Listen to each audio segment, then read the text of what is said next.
રોનકભાઈ, આઝાદીમાં જ્યારે લોકો આઝાદી માટે લડતા હતા ત્યારે એક ભાવના હતી કે દેશ ભાવના અને દેશ માટે લડવું અને દેશ માટે કંઈક કામ કરવું.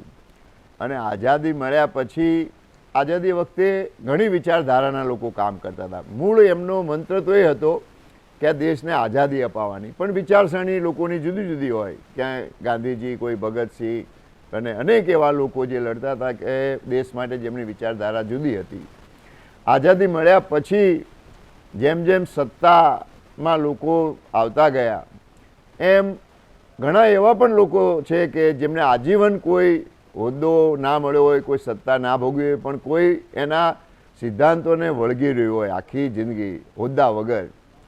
પણ પછી ધીરે ધીરે ધીરે લોકોને ક્યાંક ને ક્યાંક એવું લાગ્યું કે જે નેતાઓને માન સન્માન મળે છે, મોભો મળે છે, એના કારણે એક લોકોમાં એવી માન્યતા ઊભી થઈ કે આપણે ઘણા લોકો રાજકારણમાં આવ્યા.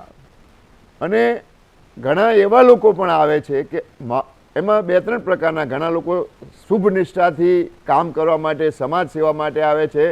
સમાજ સેવા કરતાં કરતાં કોઈને મોભો મળે એ અલગ વાત છે, પણ અમુક લોકો એવા પણ આવી જાય છે કે જેમને કંઈક જલ્દી મેળવવું છે, કંઈક મોભો સમાજમાં વટ પાડવો છે અને રાજકારણમાં આવે છે. એવા લોકો બહુ અપેક્ષિત હોય છે અને એક પાર્ટીમાં રહે પછી એને એવું લાગે કે હવે આ તો મને આમાં નથી મળતું એટલે બીજી પાર્ટીમાં જાય.